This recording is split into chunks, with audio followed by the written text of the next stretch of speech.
The hospital in Chiang Mai was unlike anything our family had ever experienced. The building itself seemed impossibly large and complex, with multiple floors connected by staircases and corridors that stretched in directions we couldn't predict. The sounds were equally foreign to our rural ears. Instead of the natural rhythms of birds singing and wind through trees, we were surrounded by the mechanical beeping of medical equipment. The doctors and nurses who greeted us were kind but clearly puzzled by our family's appearance and the vague symptoms we described for Yam's condition. They spoke to us in the patient tones reserved for rural people who might not understand modern medical concepts, asking questions about Yam's medical history, her diet, her sleep patterns, and her recent activities. Father did his best to provide answers that would make sense within their scientific framework. He described Yam's loss of appetite, her disturbed sleep, her periods of confusion and disorientation. He mentioned the sleepwalking incident but avoided any reference to supernatural encounters or spiritual possession, knowing that such explanations would only convince the medical staff that our family was too superstitious to provide reliable information. The initial examination was thorough and professional. Yam was weighed and measured, her temperature taken, her reflexes tested. The doctors listened to her heart and lungs and asked her questions about how she was feeling and what she remembered about recent events. But I could see the confusion in their faces as they tried to reconcile Yam's obvious physical deterioration with the absence of any clear medical cause.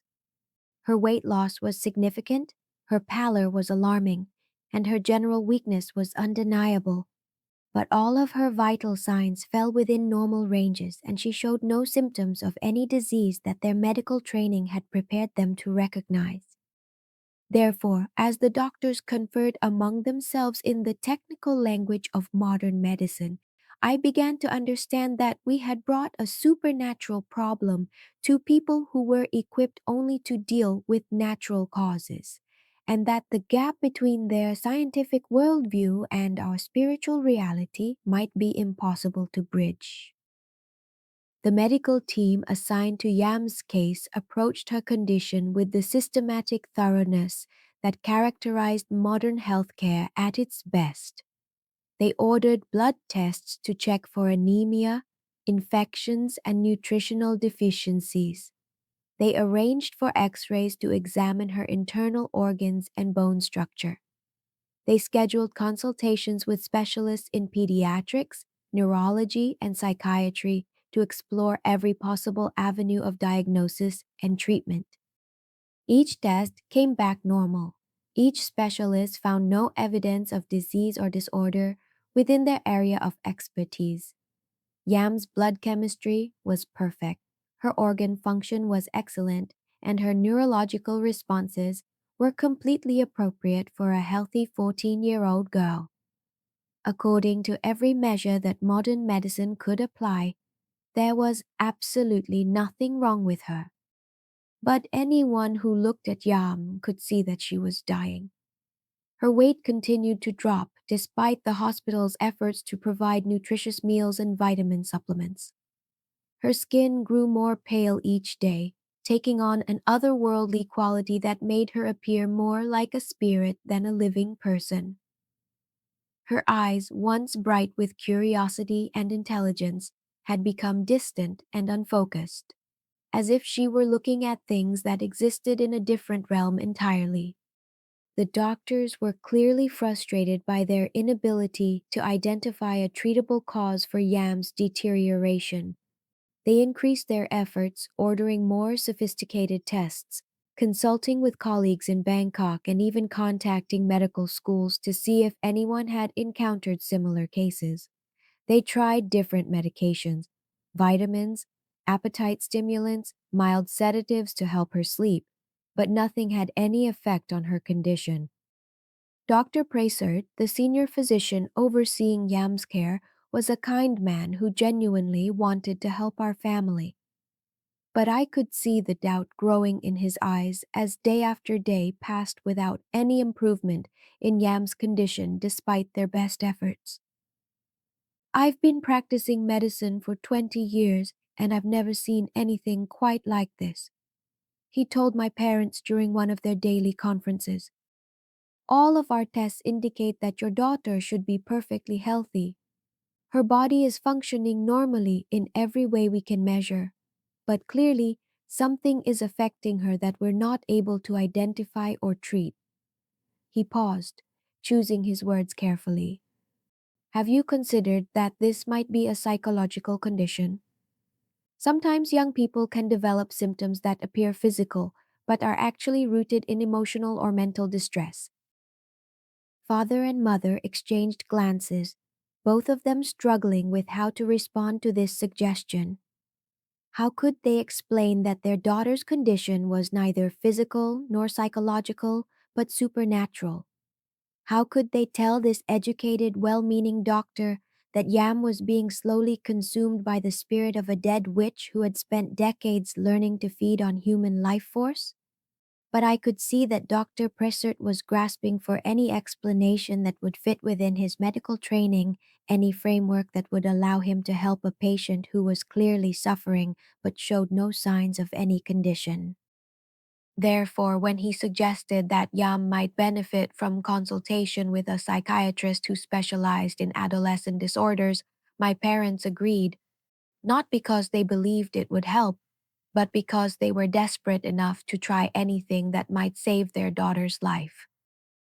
Dr. Siriporn Thanakit was the most qualified psychiatrist in northern Thailand, a woman who had studied at universities in Bangkok and even spent time training in Europe before returning to practice in Chiang Mai. She approached Yam's case with the same scientific rigor that had characterized all of the medical attention my sister had received, but with additional focus on the psychological and emotional factors that might be contributing to her condition.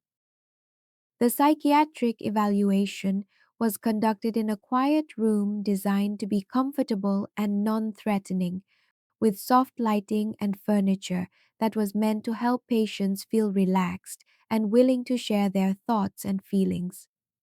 Dr. Thanakit spoke to Yam in gentle tones, asking about her life in the village, her relationships with family and friends, her dreams and fears, and her memories of the events that had preceded her current illness. But Yam's responses to these questions revealed the fundamental inadequacy of psychiatric approaches to supernatural problems. When asked about her dreams, she described conversations with a woman in traditional dress who taught her songs in languages she didn't recognize. When asked about her fears, she spoke of feeling pulled toward a place in the forest where she didn't want to go but couldn't resist visiting. When asked about her family relationships, she expressed confusion about why everyone seemed so worried about her, when she felt like she was finally learning important things about the world. Dr. Thanakit listened to these responses with professional interest, making notes and asking follow up questions designed to explore the psychological significance of Yam's experiences. She interpreted the woman in traditional dress as a manifestation of Yam's connection to cultural traditions that might be in conflict with her educational aspirations. She viewed the songs in unknown languages as expressions of creativity that Yam might be suppressing in her conscious life. She understood the pull toward the forest as a metaphor for the tension between staying in the familiar world of the village and venturing into the unknown world of higher education. These interpretations were sophisticated and well reasoned within the framework of modern psychiatric theory, but they completely missed the literal reality of what Yam was experiencing, that she was actually being contacted by the spirit of a dead witch, that she was actually learning supernatural songs that served as spiritual summons, that she was actually being drawn toward a place where malevolent forces waited to claim her soul. Dr. Theneket recommended a treatment plan that included mild antidepressants to help stabilize Yam's mood, regular therapy sessions to explore her psychological conflicts, and family counseling to address what she perceived as cultural tensions that might be contributing to Yam's distress. But even as Dr. Tanaket outlined her treatment recommendations, I could see that Yam was growing weaker, more distant, more connected to influences that existed entirely outside the realm of psychiatric understanding. Therefore, as the days passed and Yam continued to deteriorate, despite receiving the best medical care available, I began to understand that modern science, for all its sophistication and good intentions, was simply not equipped to deal with problems that originated in the supernatural realm.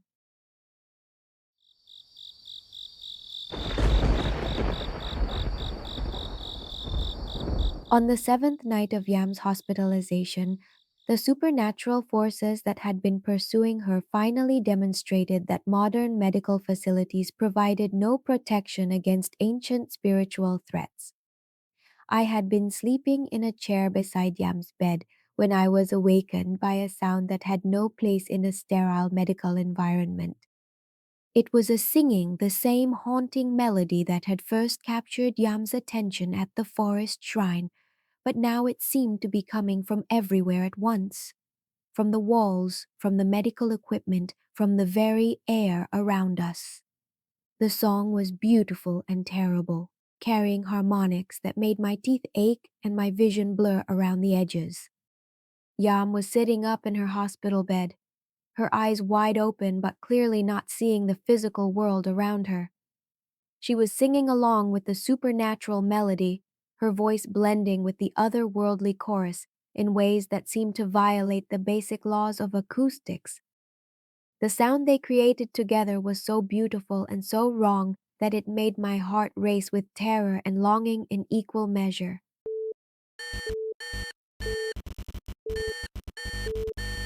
But what frightened me most was not the singing itself, but the way the hospital room was responding to it.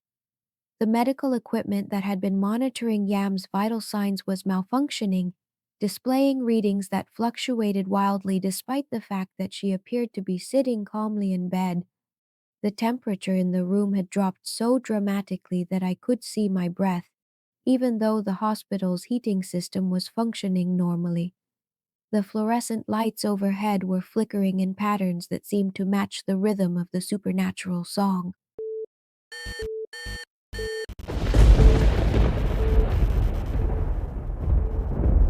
And then I saw her, Yai Chui, standing beside Yam's bed as clearly as if she were a living person rather than the spirit of a dead witch.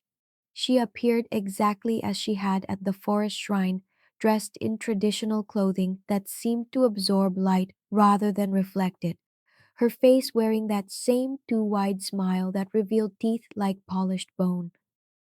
"You brought her to me," the supernatural woman said, her voice carrying the same harmonics as the otherworldly singing. "You thought that distance would protect her, that modern medicine would cure what ancient wisdom had created. But you have only made it easier for me to claim what is rightfully mine. Here in this place of science and rationality, no one believes in the old ways. No one will think to use the old protections. Your sister is completely vulnerable, surrounded by people who cannot even perceive the danger she faces." Yai Chui moved closer to Yam, her translucent form seeming to merge with my sister's physical body. I tried to call for help, to alert the medical staff to what was happening, but my voice seemed to have been stolen by the supernatural forces that filled the room. I could only watch in horror as Yam's already pale complexion became even more translucent, as if the life force was being drained from her body in real time. The medical monitors attached to Yam showed her vital signs dropping to dangerous levels, but when the night nurse rushed into the room to respond to the alarms, she saw only a sick girl having what appeared to be a medical emergency. She couldn't see the supernatural entity that was feeding on Yam's life force, couldn't hear the otherworldly singing that filled the air, couldn't feel the unnatural cold that had transformed the hospital room into something resembling a tomb. Therefore, as the medical team worked frantically to stabilize Yam's condition, I realized that bringing her to the hospital had not saved her life, but had instead delivered her directly into the hands of forces that modern medicine could neither detect nor combat. The medical crisis that followed Yam's supernatural encounter in the hospital room was unlike anything the staff had ever experienced. Her vital signs crashed to levels that should have indicated imminent death, but then stabilized at readings that were technically within normal ranges while she remained unconscious and unresponsive. Dr. Prasert and his team worked through the night administering medications and consulting with specialists via telephone to try to understand what was happening to their patient. They gave her oxygen, monitored her brain activity, and even considered transferring her to the larger hospital in Bangkok where more sophisticated equipment might be available. But nothing they did had any effect on Yam's condition because the problem they were trying to solve existed entirely outside the realm of medical science. As dawn broke over Chiang Mai and the medical team finally admitted that they had exhausted their treatment options, Dr. Prossert approached my parents with the kind of conversation that no doctor wants to have and no family wants to hear. "I'm sorry," he said, his voice heavy with professional failure and personal frustration. "We've done everything we know how to do, but your daughter's condition is beyond our ability to treat. Her symptoms don't match any disease or disorder in our medical literature. Her test results are inconsistent with her physical presentation. And most importantly, nothing we've tried has had any positive effect on her condition." He paused, struggling to find words that would convey both honesty and hope. "I think you should consider taking her home. Sometimes familiar surroundings and family care can help in ways that hospital treatment cannot."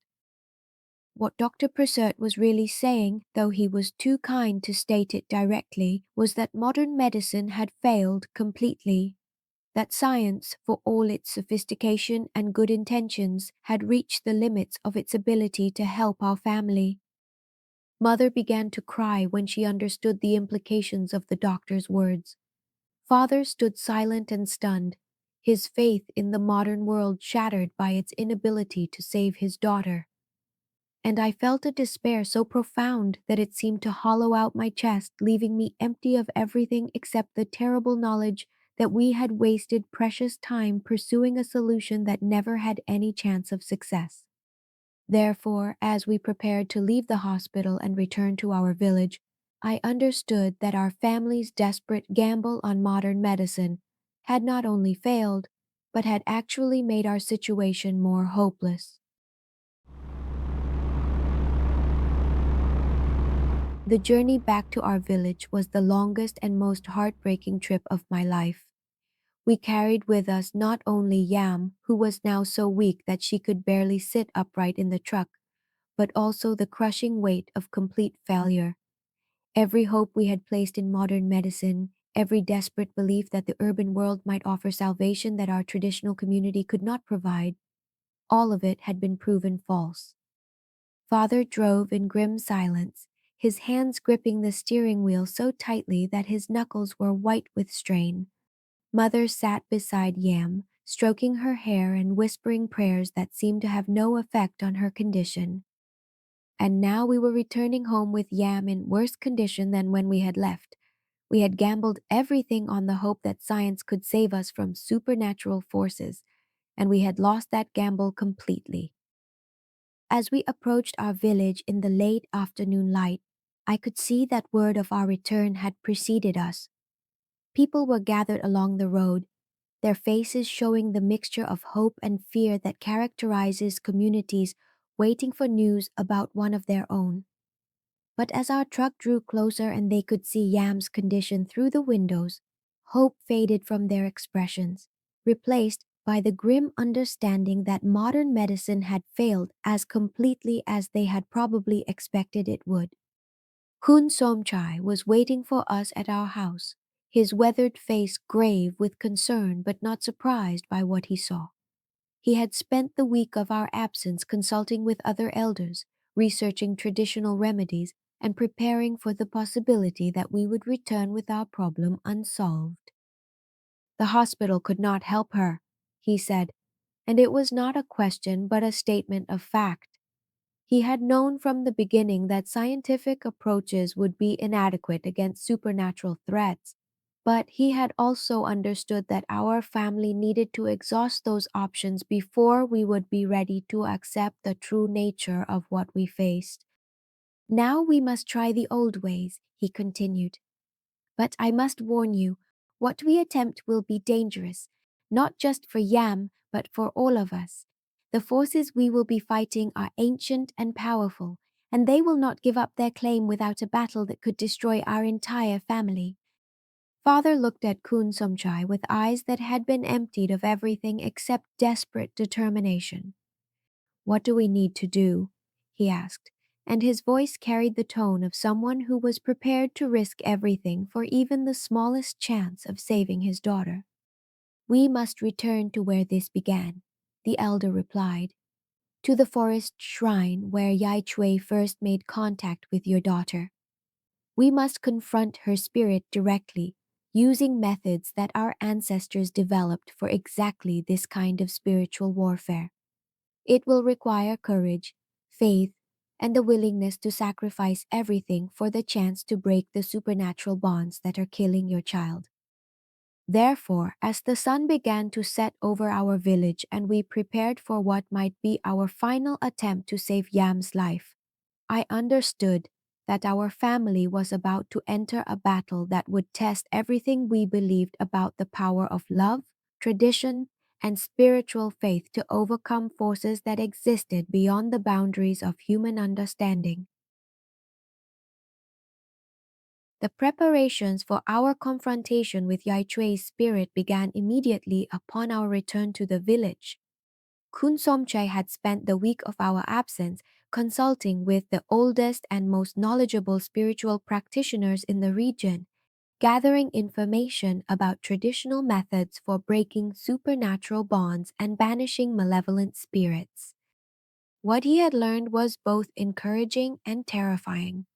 There were indeed ancient techniques for severing the connection between a living person and a dead spirit, rituals that had been developed over centuries of dealing with supernatural threats.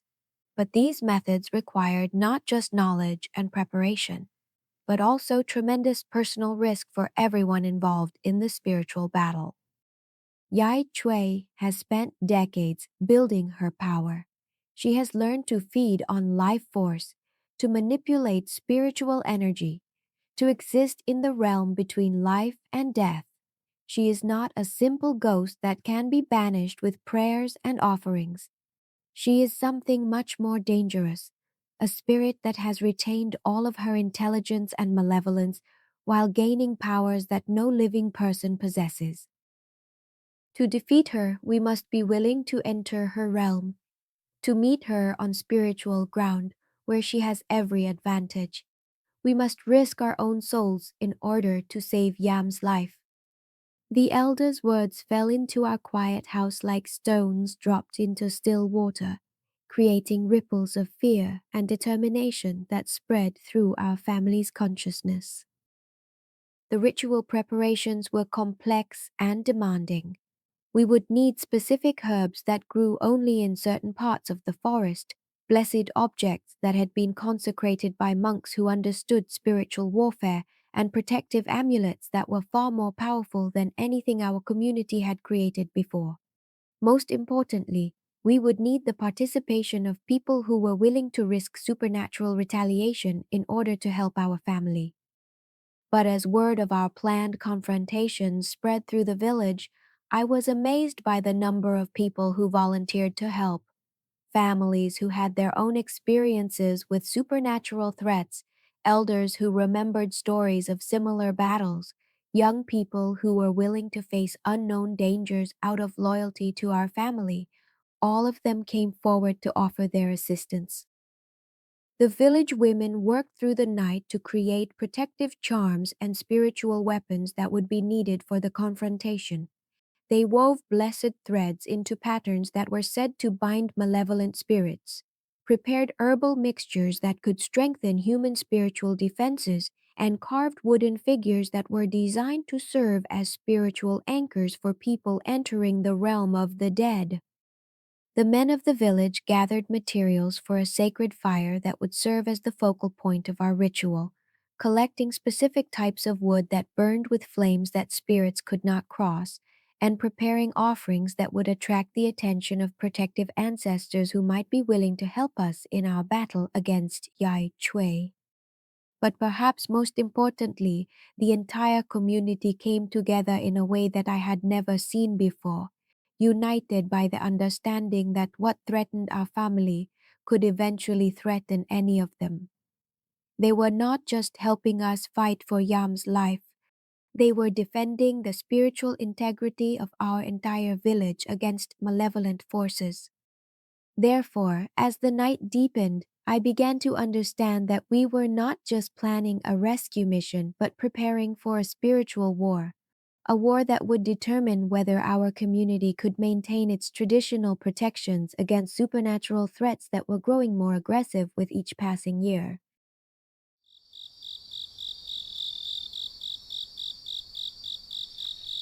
As the final preparations for our confrontation with Yai Chui neared completion, I found myself alone with Yam for what might be the last time.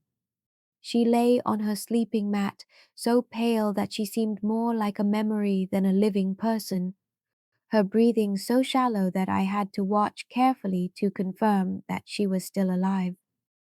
"Sister," she whispered, her voice so soft that I had to lean close to hear her words. "I can feel her getting stronger. She knows what you're planning, and she's not afraid. She says that tomorrow night, one way or another, I'll belong to her completely." The fear in Yam's voice broke my heart, but it also strengthened my resolve. Whatever dangers we would face in our spiritual battle with the dead witch, whatever risks we would have to take, whatever prices we might have to pay, none of it mattered compared to the certainty that doing nothing would mean losing my sister forever.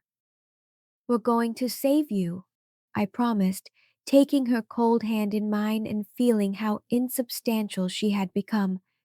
"The whole village is working together. We have the old knowledge, the traditional weapons, the spiritual strength of our entire community. We're going to bring you home." Yam smiled at that, the first genuine expression of hope I had seen from her in weeks. "I know you'll try," she said, "and I'll try to help from my side to resist her influence as much as I can. But if something goes wrong, if the ritual doesn't work, I want you to know that I love our family more than anything in this world or any other." Her words carried the weight of a final goodbye, and I had to fight back tears as I realized that tomorrow's confrontation might indeed be our last chance to save her life. But I also felt a fierce determination rising in my chest, a refusal to accept defeat that drew strength from the love that bound our family together and the community support that surrounded us. Therefore, as I settled down to spend what might be our final night together, I made a silent vow that I would use every ounce of courage, faith, and spiritual strength I possessed to bring my sister safely through the supernatural battle that awaited us, no matter what forces we would have to face or what sacrifices we might be called upon to make.